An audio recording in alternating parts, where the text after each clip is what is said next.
Nous avons analysé 7 paradis. La conclusion est troublante. Chaque tradition religieuse, séparée par des milliers de kilomètres et des siècles d'histoire, décrit exactement la même structure neurologique déguisée en promesses divines. Les textes sacrés du christianisme, de l'islam, du bouddhisme, de l'hindouisme, du judaïsme, du zoroastrisme et des traditions nordiques contiennent un pattern identique que personne n'avait remarqué pendant 2000 ans. Ce que nous avons découvert remet en question la nature même de l'expérience religieuse. Vous croyez connaître le paradis de votre tradition. Vous pensez que votre vision de l'au-delà est unique, révélée par Dieu ou illuminée par l'éveil spirituel. Mais si 7 cultures qui ne se sont jamais rencontrées décrivent le même état cérébral avec des mots différents, cela signifie quelque chose de fondamental sur la nature humaine. Cela signifie que le paradis existe, mais pas là où les théologies le situent. Notre analyse promet une révélation basée sur des données vérifiables. Nous avons traité 3247 pages de textes sacrés, comparé les descriptions phénoménologiques avec les recherches en neurosciences des états modifiés de conscience, identifié les similitudes structurelles que les croyants eux-mêmes ne voient pas. Le résultat bouleverse 14 siècles de certitudes religieuses. Alors voici la question qui dérange. Pensez-vous que votre paradis soit réel ou pensez-vous qu'il soit une production de votre cerveau activée dans des conditions spécifiques? Écrivez votre réponse dans les commentaires avant de continuer, parce que ce qui suit va défier tout ce que vous croyez savoir. Commençons par le djana islamique. Le Coran décrit 8 portes correspondant chacune à une vertu: la prière, l'aumône, le jeûne, la maîtrise de soi, le repentir, l'invocation, le pèlerinage et l'effort sur la voie de Dieu. Ces portes mènent à un jardin où coulent des rivières de lait, de miel, de vin qui n'enivrent pas et d'eau pure. Les élus reposent sur des divans ornés, vêtus de soie verte et de brocart, servis par des jeunes gens éternels. Ils goûtent des fruits qui ne finissent jamais. Ils conversent dans une paix absolue. Toute rancœur a disparu de leur cœur. Passons maintenant au royaume de Dieu chrétien. Saint Paul écrit dans sa première épître aux Corinthiens que l'œil n'a pas vu, l'oreille n'a pas entendu, le cœur de l'homme n'a pas conçu ce que Dieu a préparé pour ceux qui l'aiment. Sainte Thérèse d'Avila décrit des états de ravissement où l'âme se sent absorbée par quelque chose de plus grand qu'elle-même, où le temps et l'espace disparaissent, où une joie ineffable la submerge. Le paradis chrétien n'est pas un lieu, mais un état d'être. La vision béatifique, la participation à la nature divine, l'union mystique avec le Christ. Les saints rapportent une paix profonde, une plénitude, la présence de Dieu ressentie comme un amour infini et inconditionnel. Observez maintenant le nirvana bouddhiste. Le bouddhisme Mahayana enseigne que le nirvana est la cessation de toute souffrance, l'extinction du désir, la dissolution de l'ego dans le tout. Les textes décrivent un état de béatitude impossible à communiquer par des mots. Le méditant avancé rapporte une modification de la perception du temps et de l'espace, une sensation d'être absorbé par quelque chose d'immense, la conviction que tout ce qui existe fait partie d'un même ensemble. Il expérimente une joie profonde qui n'a pas de cause extérieure, un abandon complet, une paix qui dépasse l'entendement humain. Voici où cela devient troublant. Ces 3 descriptions proviennent de traditions qui se sont développées indépendamment. L'islam est né au 7e siècle dans la péninsule arabique. Le christianisme est apparu 6 siècles plus tôt, au Moyen-Orient. Le bouddhisme a émergé en Inde 500 ans avant Jésus-Christ. Pourtant, les éléments structurels sont identiques. Dissolution des frontières du moi, modification de la perception temporelle et spatiale, joie ineffable sans cause extérieure, sensation d'absorption dans quelque chose de plus vaste, impossibilité de communiquer l'expérience par le langage ordinaire, paix profonde, accompagnée d'un sentiment d'amour inconditionnel. Continuons avec le Swarga hindouiste. Les Védas et la Bhagavad Gita décrivent plusieurs niveaux de paradis selon la pureté de l'âme. Le plus élevé est la libération, le moksha, où l'Atman individuel réalise son identité avec le Brahman universel. Les textes parlent d'une béatitude sans fin, d'une conscience élargie qui embrasse toute la création, d'une dissolution des limites entre soi et l'univers. Le dévot, qui atteint cet état, rapporte une extase mystique où toute dualité disparaît, où il n'y a plus ni observateur ni observé, seulement une conscience pure et lumineuse. Tournons-nous vers le Gan Eden judaïque. La Kabbale décrit le Pardès, littéralement le verger, comme un état de béatitude atteint par l'étude approfondie de la Torah. Le Zohar interprète ce paradis non comme un lieu géographique, mais comme une expérience de connaissance mystique. Ceux qui l'atteignent décrivent une illumination soudaine, une compréhension qui dépasse l'intellect, une joie indicible accompagnée d'une sensation de proximité absolue avec le divin. Le temps devient immobile. L'espace perd sa signification. L'âme se sent unie à la source de toute existence. Le Vaishtha-Ahu du zoroastrisme, religion de la Perse antique, présente les mêmes caractéristiques. Les âmes vertueuses traversent le pont Shinvat et entrent dans la maison du chant, où règne une lumière éternelle. Là, elles expérimentent une félicité complète, une harmonie parfaite, une conscience élargie qui embrasse toute la création d'Ahura Mazda. Les descriptions parlent d'une joie qui ne connaît pas de fin, d'un amour qui irrigue chaque particule de l'être, d'une paix si profonde qu'aucun mot terrestre ne peut la capturer. Même le Valhalla nordique, malgré son imagerie guerrière si différente, contient ces mêmes éléments structurels.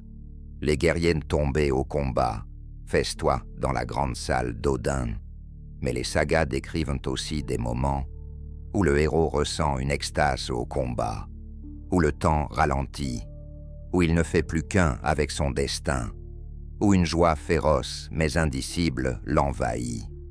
Cette expérience porte un nom dans la tradition nordique, le furor, cet état modifié de conscience où les frontières du moi se dissolvent temporairement. Cette tradition, 3 continents, 2 millénaires, un pattern identique, coïncidence ou révélation? Nous avons extrait les éléments communs et créé une liste. Voici ce que tous les paradis partagent, sans exception. Première caractéristique, la dissolution des frontières du moi. Le croyant chrétien parle d'union avec Dieu, le bouddhiste de dissolution de l'ego, l'hindouiste d'identité entre Atman et Brahman, le musulman d'abandon total à Allah, le juif mystique de fusion avec l'Ein Sof, le zoroastrien d'harmonie avec la création. Les mots changent, mais le phénomène reste identique. Deuxième caractéristique, la modification radicale de la perception du temps et de l'espace. Saint Augustin écrivait déjà dans ses confessions que dans l'extase mystique, le temps cesse de s'écouler linéairement. Les Upanishads hindous affirment que dans l'état de samadhi, l'espace n'existe plus. Le Coran décrit un jour auprès d'Allah qui équivaut à 1000 ans terrestres. Cette distorsion temporo-spatiale n'est pas métaphorique. C'est une description phénoménologique précise. Troisième caractéristique, une joie ineffable sans cause extérieure. Toutes les traditions insistent sur ce point. Cette félicité ne provient pas d'un objet de désir satisfait. Elle surgit de l'intérieur sans raison apparente. Elle est complète en elle-même. Elle ne dépend de rien. Sainte Thérèse d'Avila la décrit comme une eau jaillissante qui emplit l'âme. Les textes bouddhistes parlent d'une béatitude qui ne fluctue pas selon les circonstances extérieures. Les soufis musulmans nomment cet état le fana, l'extinction du moi, qui révèle une joie pure. Quatrième caractéristique, l'impossibilité de communiquer l'expérience par le langage ordinaire. Chaque tradition bute sur cette limite. Les mystiques chrétiens utilisent des métaphores poétiques parce que les mots conceptuels échouent. Les bouddhistes affirment que le nirvana ne peut être décrit, seulement vécu. Les kabbalistes juifs enseignent que les vérités les plus hautes ne peuvent être transmises directement. Cette ineffabilité n'est pas un accident culturel, c'est une propriété intrinsèque de l'expérience elle-même. Cinquième caractéristique, une sensation d'absorption dans quelque chose d'immensément vaste. Les chrétiens parlent de l'océan divin, les hindouistes du Brahman infini, les bouddhistes de la vacuité lumineuse, les musulmans de la présence écrasante d'Allah. Toujours cette image d'être englouti par quelque chose de tellement plus grand que le moi individuel devient insignifiant. Toujours cette sensation de retour à la source, de retrouvailles avec une dimension oubliée de soi-même. Sixième caractéristique, un sentiment d'amour ou de compassion universelle sans objet spécifique. Les saints chrétiens rapportent un amour qui embrasse toute l'humanité sans distinction. Les bodhisattvas bouddhistes ressentent d'une compassion infinie pour tous les êtres sensibles. Les soufis parlent d'un amour qui consume tout égoïsme. Cet amour n'est pas dirigé vers une personne particulière. Il rayonne dans toutes les directions simultanément. Septième caractéristique, une certitude absolue de la réalité de l'expérience. Tous ceux qui ont vécu ces états rapportent qu'ils étaient plus réels que la réalité ordinaire, plus réels que cette conversation, plus réels que le monde matériel, plus réels que n'importe quelle expérience sensorielle normale. Cette conviction demeure des années après l'événement. Elle résiste au doute et à l'analyse critique. William James, dans son étude sur les variétés de l'expérience religieuse, identifiait déjà ce critère comme central. Maintenant, voici la question que personne ne veut poser. Si ces traditions isolées décrivent exactement la même expérience subjective, est-ce que cela prouve l'existence d'un paradis objectif, ou est-ce que cela prouve l'existence d'un état cérébral spécifique, accessible à tous les humains dans certaines conditions? Voltaire aurait ri de cette question. Descartes aurait exigé de la soumettre au doute méthodique. Nous avons choisi de la soumettre aux données des neurosciences contemporaines. Et ce que nous avons trouvé va vous déranger. En 2020, une équipe de neuroscientifiques a étudié 15 carmélites durant ce qu'elles appelaient leur expérience d'union mystique avec Dieu.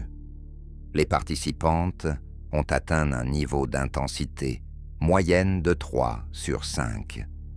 Sur le plan phénoménologique, l'échelle du mysticisme a révélé que durant l'état cible, les carmélites ont vécu une expérience qu'elles ont qualifiée de sacrée et impossible à communiquer.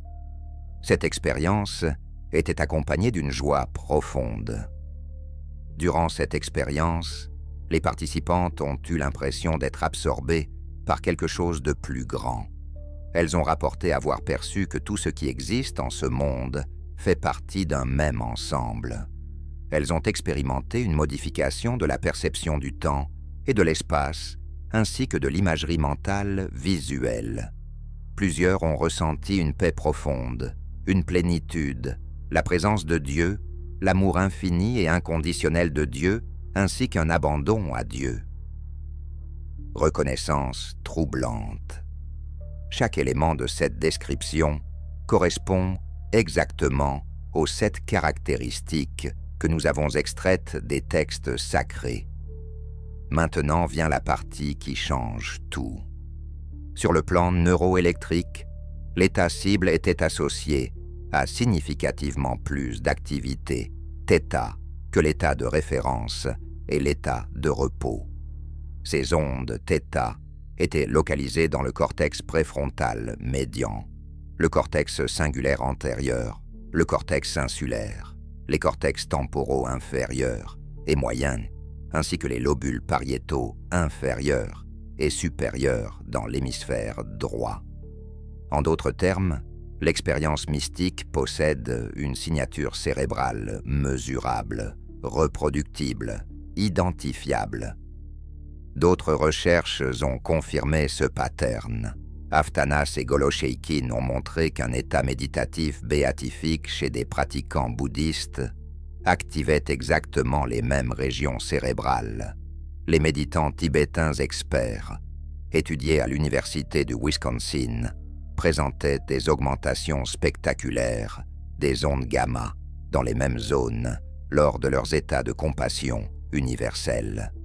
Les soufis en transe extatique, les chamans en voyage spirituel, les mystiques juifs en devekut montraient tous des patterns neuroélectriques similaires. La découverte majeure concerne le réseau du mode par défaut. Cette constellation de régions cérébrales qui sous-tend notre sentiment habituel du moi, notre dialogue interne constant, notre errance mentale quotidienne, se trouve systématiquement modifiée dans tous les états mystiques étudiés. Le cortex préfrontal médian, le cortex singulaire postérieur, le précuneus, ces zones qui maintiennent notre sensation d'être un individu séparé du reste du monde, montrent une activité réduite durant l'expérience du paradis. Voilà pourquoi toutes les traditions décrivent une dissolution des frontières du moi. Ce n'est pas une métaphore poétique, c'est une description phénoménologique précise d'un événement neurologique réel. Quand le réseau du mode par défaut se désactive partiellement, le sentiment d'être un moi séparé s'affaiblit. L'individu ressent alors qu'il ne fait plus qu'un avec quelque chose de plus vaste. Les chrétiens nomment cela union avec Dieu, les bouddhistes dissolution de l'ego, les hindouistes réalisation de l'unité Atman Brahman, mais tous décrivent le même phénomène cérébral. Les ondes θ expliquent la modification de la perception temporelle. Ces oscillations lentes, caractéristiques des états de relaxation profonde et d'attention focalisée, perturbent les mécanismes habituels de traitement du temps. Le cerveau ordinaire maintient une horloge interne relativement stable, mais durant les états mystiques, cette horloge se dérègle. Les secondes peuvent sembler durer des heures, ou inversement, des heures peuvent passer comme des secondes. Cette distorsion temporelle n'est pas un miracle, c'est une conséquence prévisible de l'activité θ accrue. La joie, ineffable, provient de la libération massive de neurotransmetteurs spécifiques. Durant les états mystiques, le cerveau produit des quantités inhabituelles de sérotonine, de dopamine, d'ocytocine et d'endorphine. Ces molécules créent une sensation de félicité qui ne dépend d'aucun stimulus extérieur. C'est littéralement un état de récompense sans objet de récompense. Le système de gratification s'active sans que rien de plaisant ne se soit produit dans l'environnement. D'où cette joie qui surgit de l'intérieur, cette béatitude sans cause que tous les mystiques décrivent. L'impossibilité de communiquer l'expérience s'explique par le fait que le langage ordinaire est traité dans l'hémisphère gauche, mais l'expérience mystique active principalement l'hémisphère droit. Les zones responsables de la parole conceptuelle sont moins actives durant ces états. Le mystique ressent quelque chose de profondément réel, mais ne possède pas les circuits neuronaux appropriés pour le traduire en mots. C'est comme essayer de décrire une couleur à quelqu'un qui est né aveugle. Le problème n'est pas que l'expérience manque de réalité. Le problème est que les outils linguistiques sont inadéquats. Le sentiment d'amour universel correspond à l'activation du cortex insulaire et du cortex singulaire antérieur, régions associées à l'empathie et à la compassion. Durant les états mystiques, ces zones s'activent fortement, même en l'absence d'un objet spécifique de compassion. Le cerveau génère un sentiment d'amour qui ne vise personne en particulier, mais rayonne dans toutes les directions. Les traditions religieuses interprètent cela comme l'amour de Dieu pour toute la création, mais neurologiquement, c'est simplement le système de compassion fonctionnant sans cible définie. La certitude absolue de la réalité de l'expérience provient de l'activation simultanée de multiples systèmes sensoriels et émotionnels, quand le cortex préfrontal médian, le système limbique, le cortex insulaire et les zones pariétales s'activent tous ensemble de manière cohérente. Le cerveau interprète cela comme un signal de réalité maximale. C'est plus convaincant qu'un rêve, plus intense qu'une hallucination, plus cohérent qu'une imagination. Du point de vue du cerveau, c'est l'expérience la plus réelle possible parce que tous les systèmes de vérification confirment simultanément sa réalité. Alors voici la conclusion que nous sommes forcés d'accepter. Le paradis existe. Il n'est pas une invention, pas une superstition, pas un mensonge conçu pour contrôler les masses. Mais il n'existe pas là où les théologies le situent. Il n'existe pas dans un au-delà séparé de notre monde, accessible seulement après la mort. Il existe ici, maintenant, dans la structure même du cerveau humain. Le paradis est un état neurologique accessible à tous les humains dans certaines conditions spécifiques. Ces conditions sont connues depuis des millénaires par les traditions contemplatives, méditation profonde, prière extatique, jeûne prolongé, privation sensorielle, chant répétitif, danse tournante, respiration contrôlée. Toutes ces pratiques convergent vers le même but. Elles modifient les patterns d'activation cérébrale de manière à produire l'expérience du paradis. Les mystiques ne mentaient pas quand ils décrivaient leur vision. Ils rapportaient fidèlement ce que leur cerveau générait dans ces états particuliers. Voilà pourquoi les descriptions sont universelles. Tous les humains partagent la même architecture cérébrale de base. Quand vous désactivez partiellement le réseau du mode par défaut, augmentez l'activité θ, libérez des neurotransmetteurs spécifiques et activez les zones de compassion, vous obtenez toujours la même expérience subjective. Peu importe que vous soyez chrétien, musulman, bouddhiste, hindou, juif, zoroastrien ou païen nordique.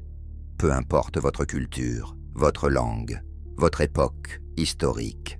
Le cerveau humain fonctionne selon les mêmes lois partout. Les traditions religieuses ont découvert empiriquement comment accéder à cet état. Elles ont développé des techniques sophistiquées pour le provoquer de manière fiable. Puis elles ont construit des théologies pour l'expliquer, des mythologies pour le transmettre, des institutions pour le préserver. Chaque culture a habillé l'expérience neurologique avec ses propres symboles, ses propres divinités, ses propres récits.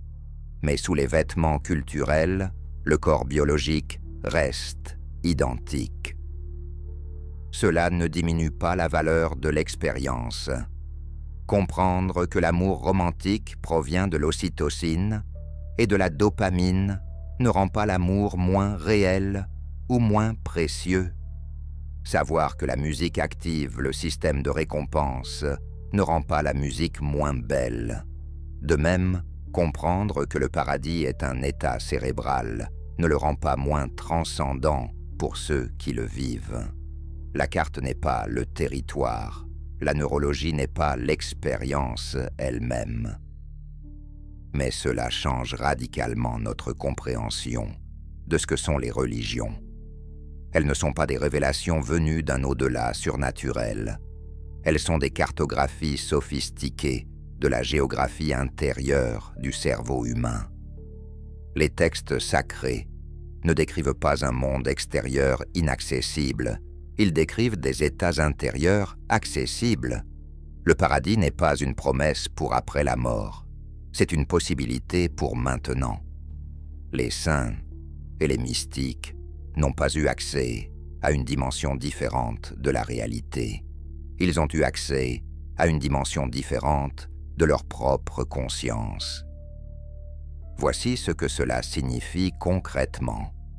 Quand un musulman prie 5 fois par jour, quand un bouddhiste médite pendant des heures, quand un chrétien pratique l'oraison silencieuse, quand un hindou chante des mantras, ils ne communiquent pas avec une entité extérieure. Ils reprogramment leurs circuits neuronaux.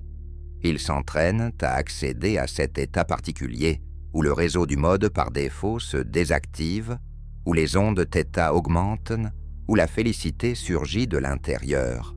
Plus ils pratiquent, plus l'accès devient facile. Les moines, qui méditent depuis 40 ans, peuvent atteindre ces états en quelques minutes, parfois en quelques secondes. Leur cerveau a été remodelé par des décennies d'entraînement. Pascal aurait été fasciné par cette découverte. Son pari célèbre partait du principe que Dieu existe peut-être dans un au-delà, inaccessible à la raison. Mais si le paradis existe dans la structure du cerveau, alors le pari change complètement. Il ne s'agit plus de croire aveuglément en espérant une récompense après la mort. Il s'agit de pratiquer des techniques spécifiques pour accéder à un état de conscience particulier durant cette vie. C'est vérifiable, c'est reproductible, c'est empirique.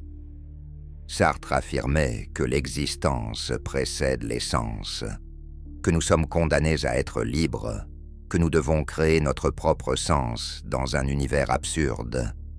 Mais si le cerveau humain contient en lui-même la possibilité d'accéder à un état de félicité absolue, de dissolution du moi, d'amour universel, alors peut-être que l'essence précède l'existence dans un sens inattendu. Peut-être que notre essence neurologique contient déjà le paradis, comme potentiel inscrit dans nos circuits. Nous ne devons pas le créer, nous devons simplement l'activer.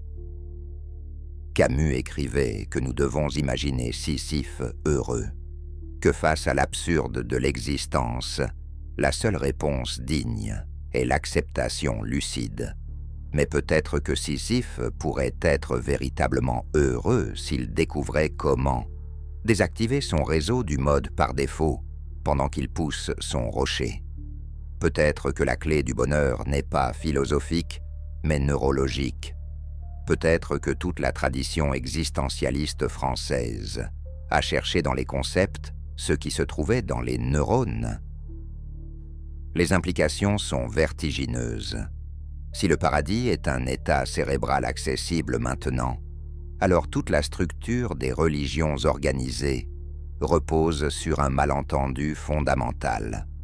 Les prêtres, les imams, les rabbins, les moines ne sont pas des intermédiaires entre les humains et une divinité transcendante. Ils sont des techniciens de la conscience, des experts en manipulation neuronale, des guides vers des états modifiés. Les rituels ne sont pas des communications avec l'au-delà, ce sont des inducteurs d'états spécifiques. Les dogmes ne sont pas des vérités révélées, ce sont des cartes pour naviguer dans la géographie intérieure. Cela explique aussi pourquoi les guerres de religion sont si absurdes. Les chrétiens, les musulmans et les bouddhistes se battent pour savoir qui possède la vraie description du paradis.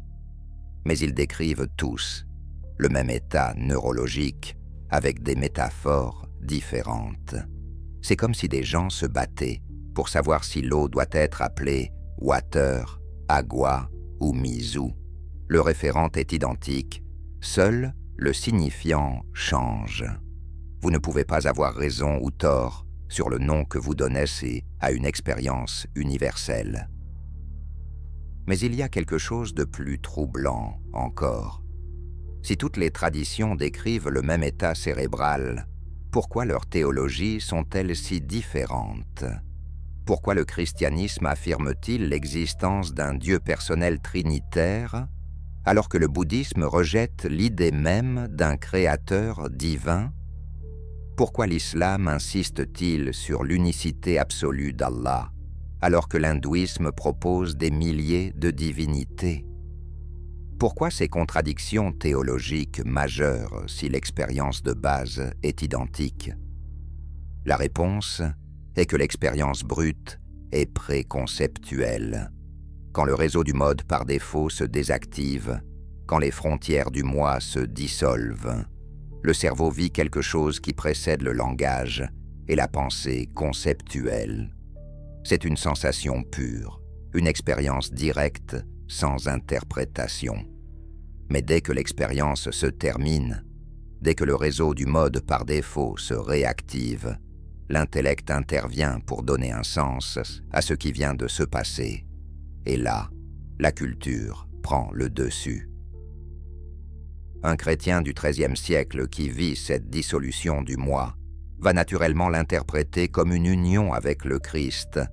C'est le cadre conceptuel dont il dispose, c'est le vocabulaire qu'il a appris depuis l'enfance. Un bouddhiste tibétain du XVe siècle va interpréter exactement la même expérience comme une réalisation de la vacuité.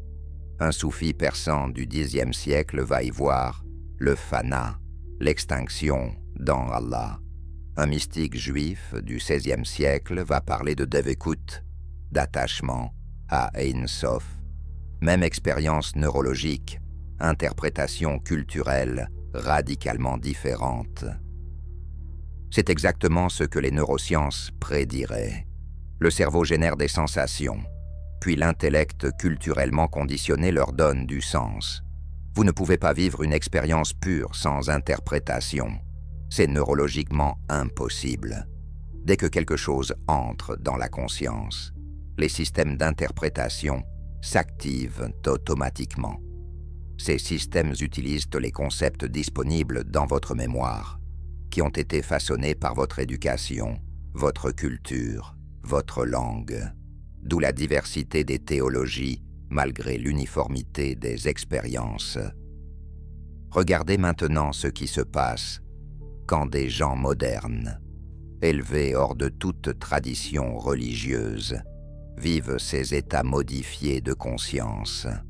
Les recherches sur la méditation de pleine conscience, populaires en Occident depuis 20 ans, montrent que les pratiquants séculiers rapportent exactement les mêmes phénomènes que les mystiques traditionnels. Dissolution des frontières, modification temporelle, félicité intérieure, amour universel, tout y est.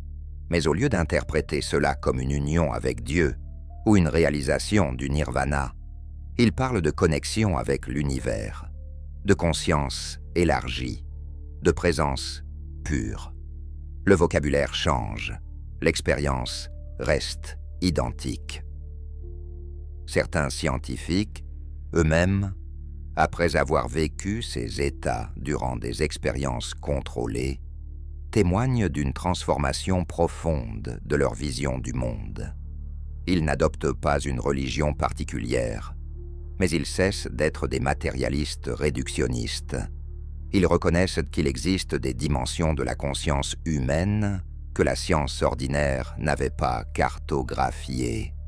Ils deviennent ce qu'on pourrait appeler des naturalistes mystiques, acceptant que le paradis existe tout en maintenant qu'il est un phénomène naturel plutôt que surnaturel.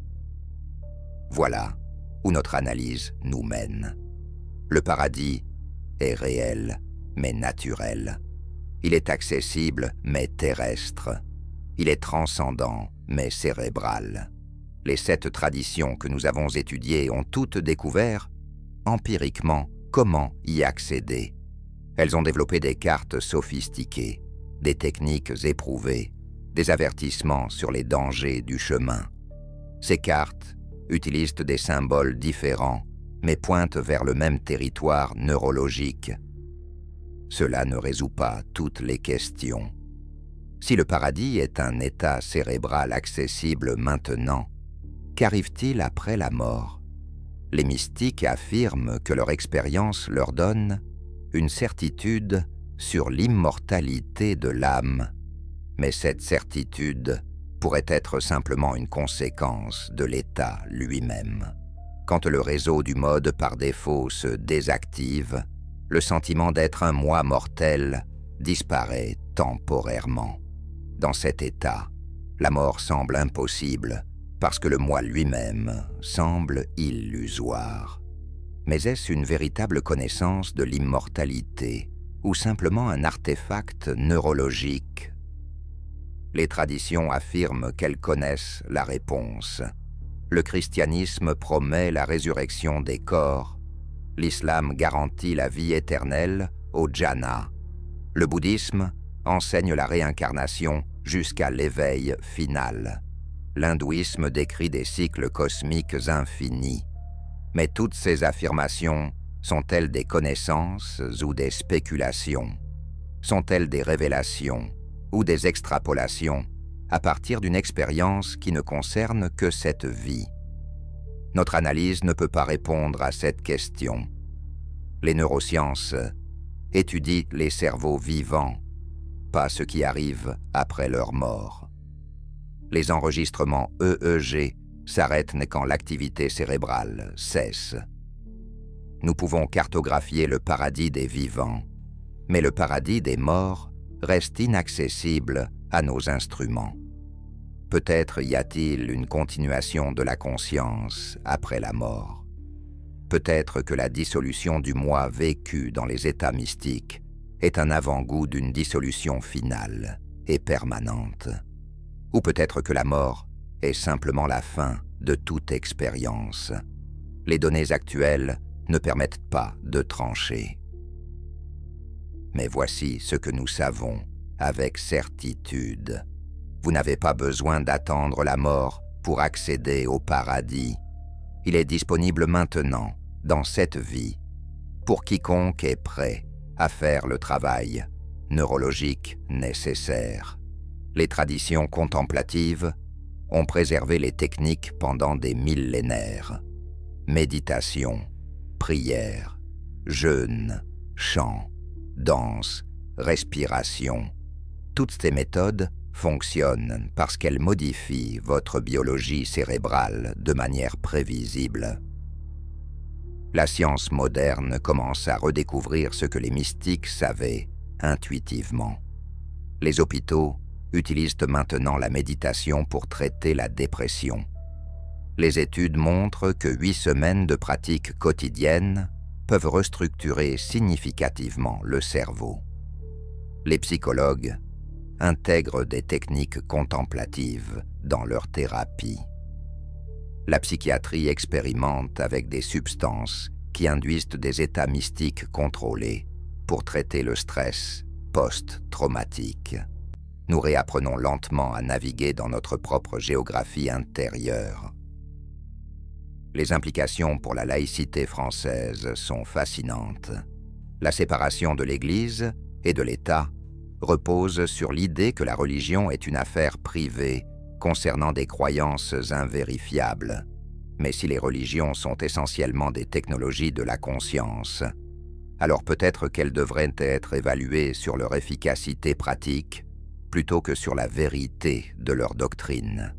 Une technique de méditation devrait être jugée comme on juge une technique médicale. Est-ce qu'elle fonctionne? Est-ce qu'elle produit l'état promis? Est-ce qu'elle améliore le bien-être? Les questions de vérité théologique deviennent secondaires. Cela ouvre aussi des questions éthiques nouvelles.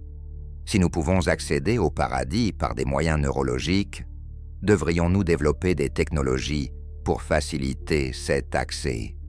Des casques de stimulation magnétique transcrânienne qui induiraient des états mystiques en appuyant sur un bouton. Des substances pharmaceutiques qui produiraient la dissolution du moi de manière fiable et sûre. Certains chercheurs travaillent déjà sur ces projets. Aldous Huxley rêvait déjà de cela dans les portes de la perception. Mais est-ce que court-circuiter le long travail contemplatif préserve la valeur de l'expérience? Les traditions répondraient probablement non. Elles insistent toutes sur l'importance du chemin, pas seulement de la destination. La pratique de la méditation ne vise pas uniquement à atteindre des états extatiques. Elle vise à transformer le caractère, à cultiver la compassion, à dissoudre l'égoïsme. Obtenir l'expérience mystique sans faire ce travail éthique serait comme obtenir un diplôme sans étudier. Vous auriez le papier mais pas la connaissance. Vous auriez l'état neurologique mais pas la sagesse qui devrait l'accompagner. Mais peut-être que cette objection repose elle-même sur un présupposé culturel. Peut-être que les traditions surestiment l'importance de leur cadre éthique particulier. Peut-être que l'expérience elle-même contient déjà une sagesse intrinsèque. Les recherches montrent que les gens qui vivent des états mystiques, même de manière accidentelle ou induite artificiellement, deviennent souvent plus altruistes, plus compassionnés, moins matérialistes. L'expérience semble porter en elle-même une transformation éthique. Le cerveau qui vit la dissolution du moi, qui ressent l'unité avec toute existence, ne peut plus facilement nuire aux autres parce que les autres ne semblent plus vraiment séparés du soi. C'est peut-être là que réside la vraie valeur du paradis. Pas comme une récompense après la mort, pas comme un lieu où aller, mais comme un état qui transforme ceux qui le vivent. Un état qui dissout temporairement l'illusion de la séparation, qui montre que sous nos identités superficielles, nous partageons tous la même conscience fondamentale. Un état qui génère naturellement l'amour et la compassion, parce que neurologiquement, il devient impossible de faire la distinction entre soi et autrui. Si c'est le cas, alors peut-être que les religions ne se trompaient pas complètement dans leurs promesses. Elles affirmaient que le paradis transformerait les gens en êtres de lumière et d'amour. Et en effet, l'expérience de l'état paradisiaque, même temporaire, semble avoir cet effet, pas parce qu'une divinité extérieure récompense ou punit, mais parce que la structure même de l'expérience recable le cerveau dans une direction prosociale. La question qui reste est celle-ci. Si nous savons maintenant que le paradis est accessible, si nous comprenons les mécanismes neurologiques, si nous possédons les techniques pour y accéder, qu'allons-nous faire de cette connaissance? Allons-nous préserver les traditions contemplatives qui ont gardé ce savoir pendant des millénaires? Allons-nous développer de nouvelles approches séculières qui rendent ces états accessibles sans le bagage théologique? Allons-nous créer des technologies qui démocratisent l'accès au paradis? Ou alors, La réponse est encore plus simple et plus dérangeante. Peut-être que cette connaissance s'existait déjà, dispersée dans les traditions contemplatives, et que nous l'avons simplement oubliée. Peut-être que les Lumières françaises, dans leur combat légitime contre l'obscurantisme religieux, ont jeté le bébé avec l'eau du bain. Elles ont rejeté les dogmes irrationnels, mais aussi les techniques contemplatives qui fonctionnaient réellement. Voltaire se moquait des moines qui passèrent des heures en oraison silencieuse, mais ces moines accédèrent peut-être à quelque chose de réel que les philosophes rationalistes ne pouvaient pas comprendre sans l'expérimenter eux-mêmes.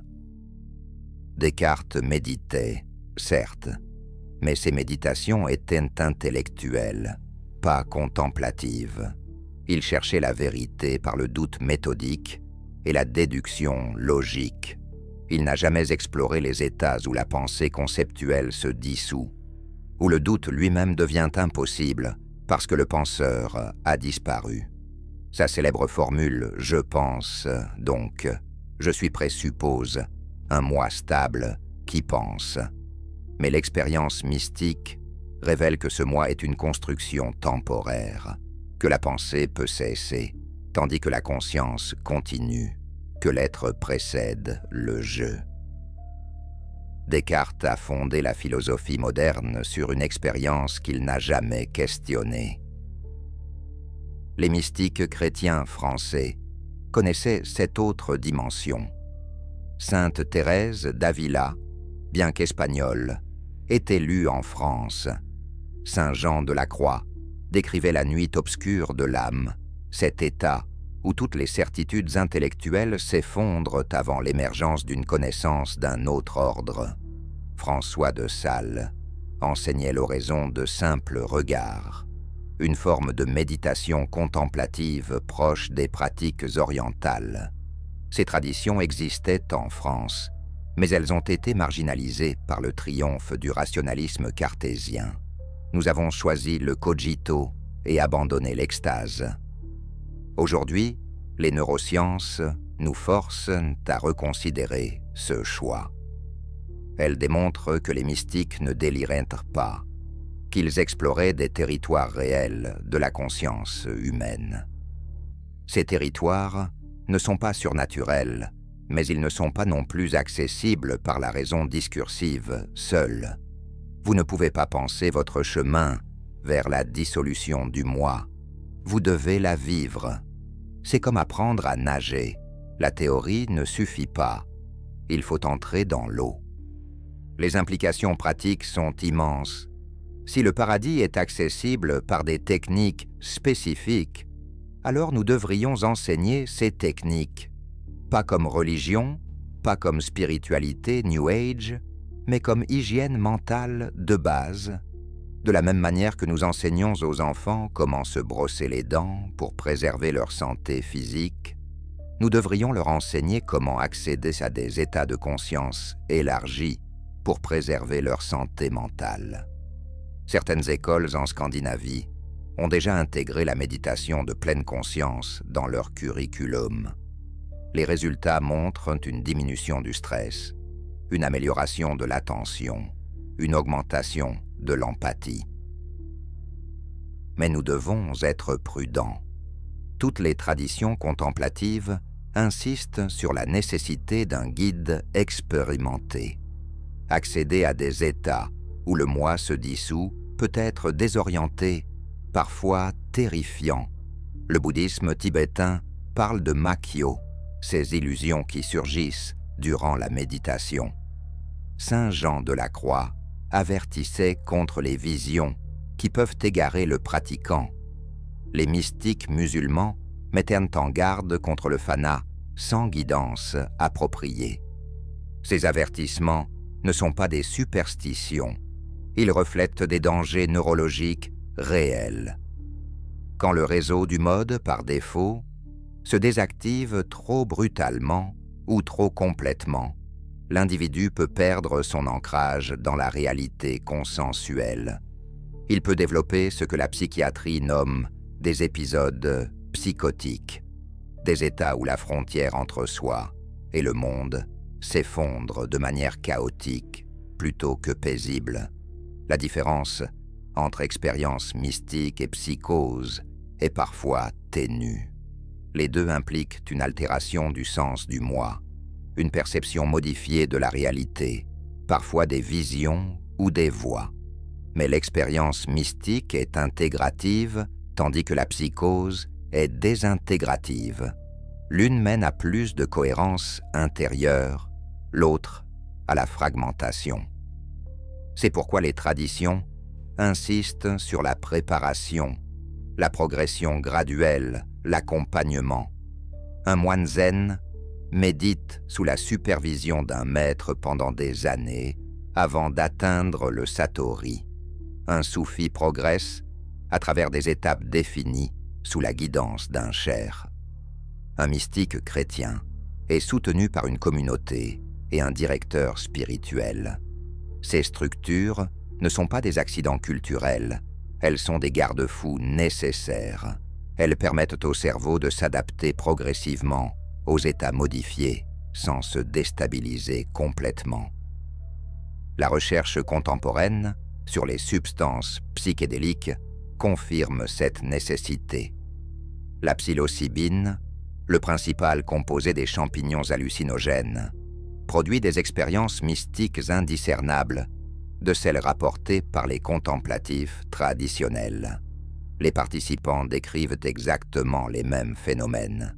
Dissolution du moi, modification temporo-spatiale, félicité ineffable, sentiment d'unité, certitude de la réalité de l'expérience. Les scanners cérébraux montrent les mêmes patterns d'activation que durant la méditation profonde. Sur le plan neurologique, la psilocybine et la méditation mènent au même endroit par des chemins différents.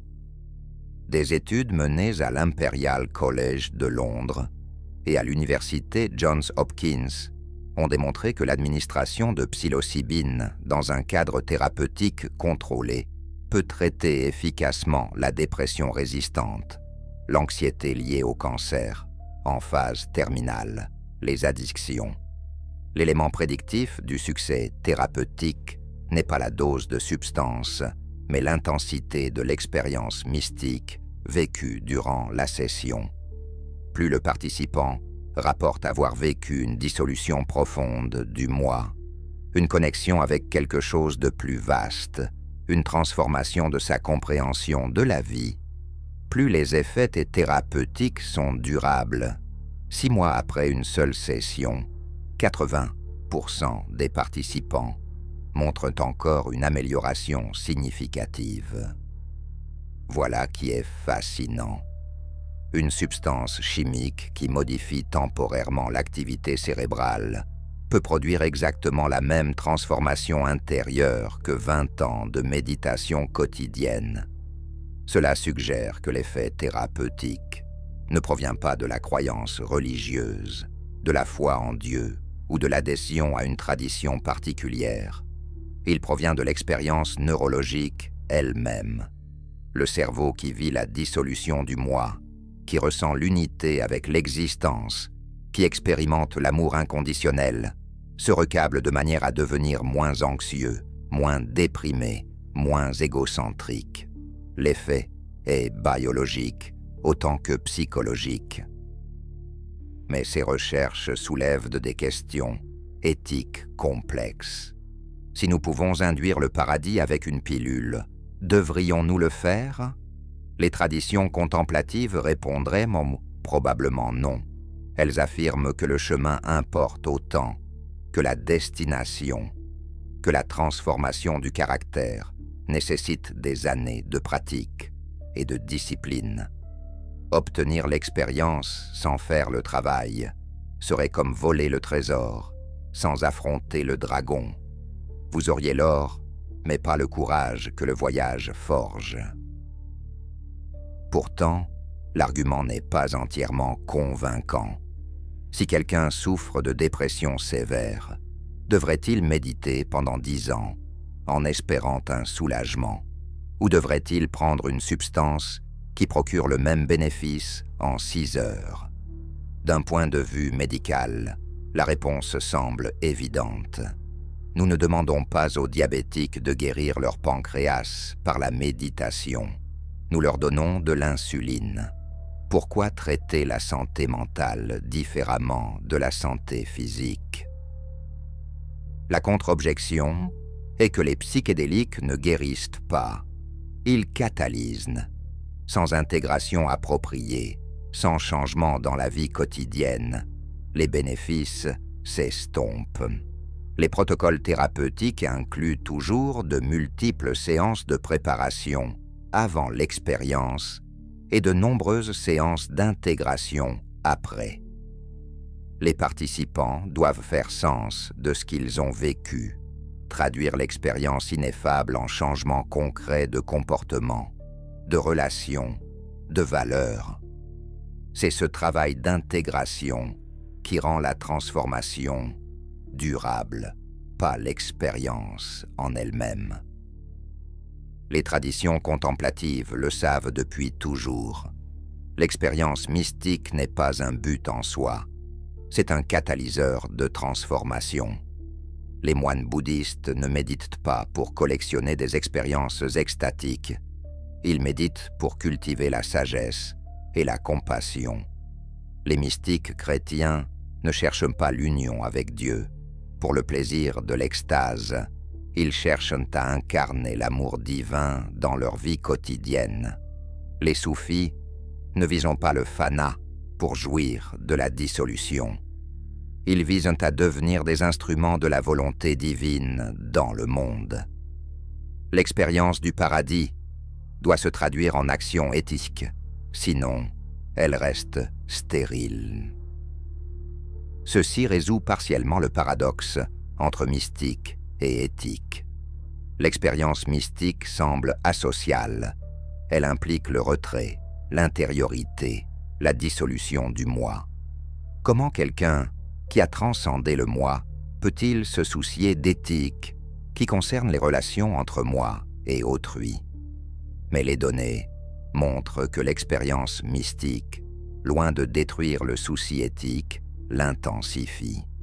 Les participants aux études sur la psilocybine rapportent une augmentation durable de l'altruisme, de la compassion, du sens de responsabilité envers autrui. Les méditants de longue date montrent des activations cérébrales accrues dans les zones liées à l'empathie. Les mystiques de toute tradition sont souvent devenus des réformateurs sociaux, des défenseurs des pauvres, des activistes pour la justice. La raison neurologique est claire. Quand vous vivez même temporairement la dissolution des frontières entre vous et les autres, quand vous ressentez dans vos neurones que tous les êtres font partie du même tout, nuire à autrui devient aussi absurde que se couper la main. Le bouddhisme exprime cela par la compassion universelle, le christianisme par l'amour du prochain, l'islam par la rahma, la miséricorde. Ces concepts ne sont pas des commandements arbitraires, imposés de l'extérieur. Ils sont des conséquences naturelles de l'expérience neurologique de l'unité. Vous ne pouvez pas vivre le paradis et rester indifférent à la souffrance d'autrui. C'est neurologiquement incohérent. Bergson l'avait compris. Dans les deux sources de la morale et de la religion, il distinguait la morale close, basée sur les obligations sociales et la pression du groupe, de la morale ouverte, basée sur l'expérience mystique et l'élan créateur. La première est contraignante, la seconde est libératrice. La première dit « tu dois », la seconde dit « je veux ». La première protège le groupe particulier, la seconde embrasse l'humanité entière. Pour Bergson, les grands mystiques étaient les véritables révolutionnaires moraux, ceux qui transformaient l'humanité non par la loi, mais par l'exemple inspirant d'une manière d'être au monde radicalement différente. Cette intuition bergsonienne trouve maintenant une confirmation neurologique. L'expérience mystique ne détruit pas la moralité, elle la transforme. Elle remplace une éthique basée sur la crainte et l'obligation par une éthique basée sur l'amour et la compréhension. Elle ne vous dit pas d'agir moralement parce que Dieu vous punira sinon. Elle vous fait agir moralement parce que vous avez expérimenté l'interconnexion fondamentale de toute existence. C'est une éthique de l'insight plutôt que du commandement, de la vision plutôt que de la règle. Voilà qui change radicalement notre compréhension de ce que devrait être l'éducation morale. Au lieu d'enseigner des règles abstraites, nous devrions peut-être faciliter des expériences qui révèlent directement la connexion entre soi et autrui. La méditation de la compassion, pratiquée régulièrement, modifie mesurablement le circuit neuronal de l'empathie. Les jeunes qui apprennent ces techniques deviennent plus altruistes, plus coopératifs, moins agressifs. L'effet n'est pas dû à l'endoctrinement moral, mais à la transformation neurologique directe. Certains éducateurs avant-gardistes expérimentent déjà avec ces approches. Des écoles en Angleterre, aux Pays-Bas, au Canada, intègrent des pratiques contemplatives dans leur curriculum. Les résultats préliminaires sont prometteurs. Les élèves montrent moins de comportements antisociaux, plus d'empathie, de meilleures capacités de régulation émotionnelle. Ils développent ce que les psychologues nomment l'intelligence émotionnelle. Mais peut-être devrions-nous l'appeler intelligence contemplative. La capacité d'observer ses propres états mentaux, de reconnaître les émotions sans être submergé par elles, d'accéder à des états de calme et de clarté, même dans l'adversité. Mais tout ceci soulève une question plus profonde.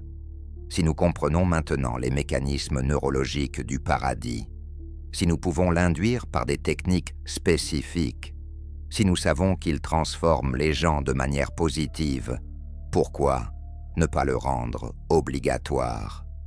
Pourquoi ne pas exiger que tous les citoyens méditent 1 heure par jour ou prennent une dose annuelle de psilocybine sous supervision médicale? Imaginez une société où chacun aurait accès régulier à ses états de conscience élargis. Moins de violence, plus de compassion, une humanité transformée neurologiquement vers plus d'altruisme. L'idée est séduisante, mais profondément dangereuse.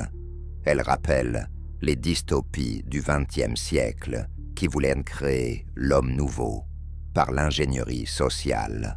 Le soma, dans le meilleur des mondes, d'Aldous Huxley, cette drogue qui procure le bonheur sans effort et maintient la population docile.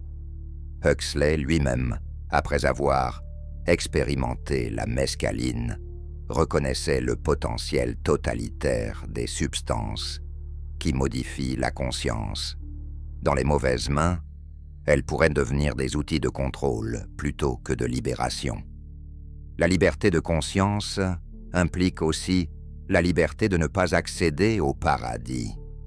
Certains peuvent légitimement préférer leur moi ordinaire, avec ses frontières claires, à la dissolution mystique. Certains peuvent trouver plus de sens dans l'engagement politique ou artistique que dans la contemplation. Une société véritablement libre offre ses possibilités sans les imposer. L'État laïque français a raison de maintenir une séparation stricte entre sphère publique et pratique contemplative. Ces dernières se doivent rester un choix personnel, jamais une obligation. Ce qui peut et doit être fait, c'est rendre l'information accessible. Pendant trop longtemps, la connaissance sur les états modifiés de conscience est restée enfermée dans les monastères, réservée aux initiés, entourée de mystères et de superstitions.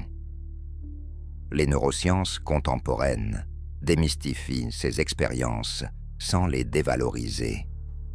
Elle montre que le paradis n'est pas un privilège réservé aux saints, mais une possibilité inscrite dans le cerveau de chaque être humain. Vous n'avez pas besoin de croire en Dieu pour y accéder. Vous avez besoin de pratiquer certaines techniques. C'est empirique, vérifiable, reproductible. Cette démocratisation du paradis est peut-être la véritable révolution de notre époque. Pendant des millénaires, les institutions religieuses ont maintenu un monopole sur l'accès au sacré. Elles contrôlaient qui pouvait devenir prêtre, moine, mystique. Elles définissaient les doctrines orthodoxes et persécutaient les hérétiques. Elles utilisaient la promesse du paradis après la mort pour maintenir l'ordre social durant la vie. Mais si le paradis est un état neurologique accessible à tous par des techniques laïques, alors ce monopole s'effondre. Chacun peut devenir son propre mystique, sans intermédiaire institutionnel. Cela ne signifie pas la fin des religions. Elles conservent une valeur immense comme dépositaires de sagesse accumulée sur des millénaires, comme communauté de soutien pour ceux qui cherchent le sens, comme gardiennes de rituels qui ont fait leurs preuves. Mais leur rôle change. Elles ne sont plus les seules gardiennes de la porte du paradis. Elles deviennent des écoles parmi d'autres, des traditions parmi d'autres, offrant leur approche particulière d'une expérience universellement accessible. Vous pouvez choisir le chemin chrétien, ou bouddhiste, ou soufi, ou séculier, selon ce qui résonne avec votre tempérament, votre culture, vos valeurs. Tous mènent au même territoire neurologique. Cette pluralité est précieuse. Les différentes traditions ont exploré différents aspects du paysage de la conscience. Le bouddhisme, Theravada, excelle dans la cartographie minutieuse des états de concentration. Le bouddhisme zen a développé des méthodes pour induire des percées soudaines. Le soufisme a raffiné l'utilisation du chant et de la danse. Le christianisme contemplatif a approfondi l'approche de l'amour et du don de soi. L'hindouisme offre une diversité de chemins adaptés aux différents tempéraments. Aucune tradition ne détient le monopole. Chacune apporte sa contribution unique à la connaissance collective de la géographie intérieure humaine. Les neurosciences peuvent apprendre de toutes ces traditions simultanément. Elles peuvent identifier ce qui fonctionne le mieux pour différents types de personnalités, de cerveau, de conditions. Elles peuvent développer des approches optimisées, combinant les insights de multiples traditions avec la compréhension contemporaine de la neuroplasticité. Nous commençons à peine ce travail de synthèse. Dans 50 ans, nous aurons peut-être une science contemplative aussi sophistiquée que notre science médicale actuelle, avec des protocoles précis pour différentes conditions, des dosages ajustés, des contre-indications claires. Mais il y a quelque chose que la science ne peut pas capturer. L'expérience elle-même reste ineffable. Vous pouvez cartographier chaque neurone, mesurer chaque onde cérébrale, quantifier chaque neurotransmetteur, et pourtant vous ne pouvez pas communiquer ce que ça fait d'être absorbé dans l'infini. Les mystiques avaient raison sur ce point. Les mots échouent, les concepts échouent, les métaphores échouent. La carte n'est jamais le territoire. La description neurologique d'un orgasme ne capture pas le plaisir de l'orgasme. De même, la description neurologique de l'expérience mystique ne capture pas la qualité subjective de cette expérience. C'est pourquoi la pratique reste nécessaire. Vous pouvez lire 1000 livres sur la natation, comprendre toute la physique de la flottaison, mais vous ne saurez pas nager tant que vous n'aurez pas sauté dans l'eau. De même, vous pouvez comprendre intellectuellement que le paradis est un état neurologique accessible par certaines techniques. Mais cette compréhension intellectuelle n'est pas l'expérience elle-même. Pour savoir ce que c'est, vous devez le vivre. Pour vivre le paradis, vous devez pratiquer. Et voilà où nous arrivons à la conclusion la plus troublante de notre analyse. Le paradis existe, nous avons démontré cela. Il est accessible maintenant, pas seulement après la mort. Les 7 traditions que nous avons étudiées ont toutes découvert comment y accéder. Les neurosciences contemporaines confirment et clarifient leurs découvertes. Les techniques fonctionnent, les effets sont mesurables, la transformation est réelle. Tout cela est vrai. Mais cette connaissance seule ne change rien. Vous pouvez savoir que le paradis existe dans votre cerveau et continuer à vivre exactement comme avant. La connaissance sans pratique est stérile. C'est comme savoir que l'exercice physique améliore la santé sans jamais faire d'exercice. L'information ne suffit pas. L'action est nécessaire. Et l'action requiert de la discipline, de la régularité, de l'engagement. C'est précisément ce que les traditions contemplatives ont toujours enseigné. Elles ne promettaient pas de raccourcis, elles proposaient un chemin long, difficile, exigeant, mais qui mène quelque part de réel. La modernité cherche constamment des raccourcis. Nous voulons le paradis maintenant, sans effort, garanti, accessible par abonnement mensuel. Cette mentalité consumériste appliquée à la vie intérieure est vouée à l'échec. Vous ne pouvez pas acheter l'éveil, vous ne pouvez pas sous-traiter votre transformation, vous ne pouvez pas optimiser votre chemin vers la dissolution du moi. Certaines choses requièrent du temps, de la patience, de l'engagement répété. Le cerveau se recable lentement, neurone par neurone, synapse par synapse. Méditer 5 minutes par jour pendant 10 ans transforme plus profondément que méditer 10 heures une seule fois. Ceci révèle peut-être pourquoi les religions ont survécu si longtemps, malgré leur apparente irrationalité. Elles ne survivaient pas à cause de leur doctrine théologique, souvent contradictoire et invérifiable. Elles survivaient parce qu'elles maintenaient vivantes des pratiques qui fonctionnent réellement.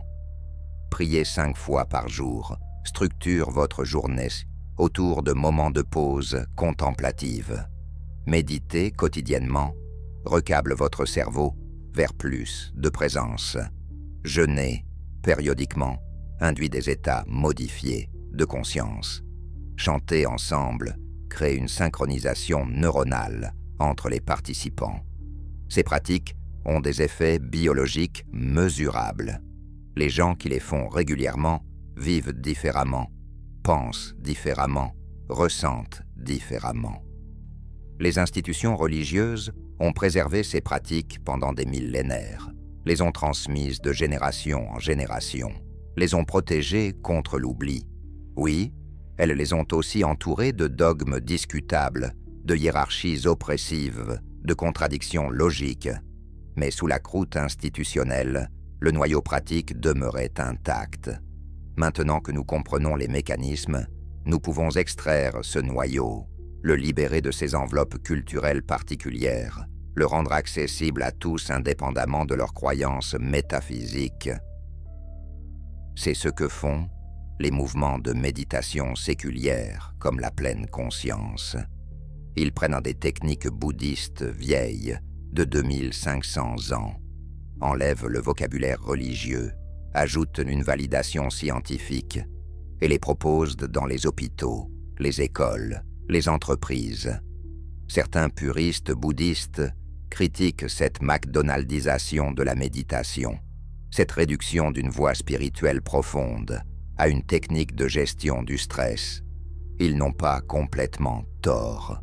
Quelque chose se perd dans la traduction, une profondeur, une compréhension philosophique, un engagement éthique. Mais quelque chose se gagne aussi, l'accessibilité. Des millions de gens qui ne deviendraient jamais bouddhistes apprennent maintenant à méditer. Ils ne cherchent pas l'illumination, ils cherchent à moins stresser, à mieux dormir, à améliorer leur concentration. C'est moins ambitieux que l'objectif traditionnel, mais c'est déjà précieux. Et pour certains, cette porte d'entrée modeste mène plus loin. Ils commencent par la pleine conscience pour gérer leur anxiété et découvrent progressivement des dimensions plus profondes. Ils réalisent que la méditation n'est pas seulement une technique de relaxation, mais une exploration de la nature même de la conscience. Ils s'intéressent alors aux traditions contemplatives complètes, ils lisent les textes anciens, ils trouvent des enseignants authentiques. Voilà peut-être comment se dessine l'avenir.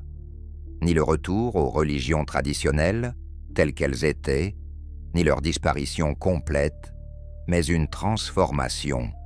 Les pratiques contemplatives se sécularisent, deviennent accessibles à tous, sont validées scientifiquement. Simultanément, les traditions religieuses s'approfondissent, se recentrent sur leur cœur contemplatif, abandonnent leurs prétentions à des vérités factoriales, invérifiables. Un christianisme qui reconnaît que l'union mystique avec le Christ est neurologiquement identique au nirvana bouddhiste, mais maintient la beauté de ses symboles et la richesse de sa tradition.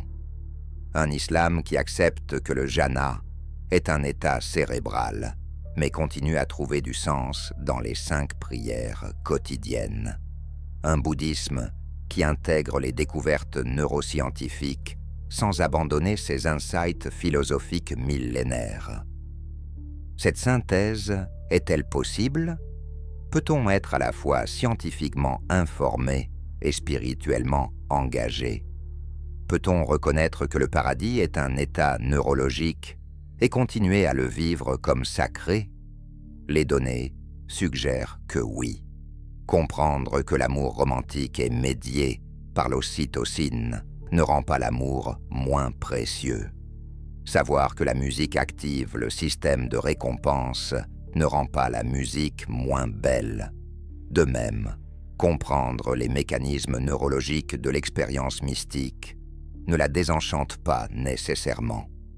Elle reste extraordinaire, transformatrice, précieuse, même quand on connaît ses bases biologiques. Peut-être même que cette compréhension l'enrichit. Elle nous révèle que le paradis n'est pas un cadeau arbitraire d'un Dieu capricieux, réservé aux élus et refusé aux damnés. C'est un potentiel inscrit dans la structure même du cerveau humain, accessible à tous ceux qui sont prêts à faire le travail nécessaire. C'est plus démocratique, plus juste, plus raisonnable, et c'est plus merveilleux aussi, d'une certaine manière. L'évolution a sculpté dans nos neurones la possibilité d'expérimenter l'infini, l'amour universel, la dissolution des frontières. Nous portons en nous la capacité d'accéder au transcendant. C'est extraordinaire que cela soit possible, que des milliards d'années d'évolution aient abouti à un organe capable de transcender ses propres limites. Voilà la vraie révélation de notre analyse. Le paradis n'est pas ailleurs, il est ici. Il n'est pas après, il est maintenant. Il n'est pas pour certains, il est pour tous. Les 7 traditions que nous avons étudiées pointaient toutes vers cette même vérité, mais leur langage différent masquait l'unité fondamentale de leur découverte. Maintenant que nous possédons un langage commun, celui des neurosciences, nous pouvons reconnaître que toutes les religions contemplatives ont cartographié le même territoire. Elles sont comme des explorateurs qui ont grimpé la montagne par différents versants. et décrivent le sommet avec leurs mots propres. Mais le sommet est unique et il existe dans votre cerveau. Cette connaissance devrait transformer notre époque aussi profondément que la révolution scientifique a transformé le XVIIe siècle ou la révolution industrielle le XIXe. Nous découvrons que la conscience humaine possède des profondeurs insoupçonnées, que le bonheur n'est pas seulement une question de circonstances extérieures, mais d'états intérieurs accessibles, que la compassion peut être cultivée neurologiquement, que le sens peut être trouvé non dans des doctrines, mais dans des expériences. C'est une révolution contemplative, et elle commence à peine. Les résistances seront nombreuses. Les matérialistes réductionnistes qui refusent d'accorder de la valeur à ce qui ne peut pas être quantifié complètement. Les fondamentalistes religieux qui voient dans cette naturalisation du paradis une menace pour leur dogme. Les cyniques postmodernes qui rejettent toute prétention à la transcendance comme une illusion consolatrice. Tous auront leurs arguments, certains légitimes. Le chemin ne sera pas simple. Mais l'histoire suggère que les découvertes véritablement importantes finissent par s'imposer malgré les résistances. Galilée a été condamné, mais la Terre continue de tourner autour du Soleil. Darwin a été ridiculisé, mais l'évolution reste vraie. Freud a été critiqué, mais l'inconscient existe. De même, la nature neurologique du paradis finira par être reconnue, non parce que des autorités le décréteront, mais parce que de plus en plus de gens en feront l'expérience directe et en constateront les effets dans leur vie. Et quand cette connaissance sera largement répandue, quand des millions de personnes auront accès régulier à ces états de conscience élargis, peut-être que l'humanité traversera un seuil, pas un âge d'or utopique. Les problèmes humains ne disparaîtront pas miraculeusement.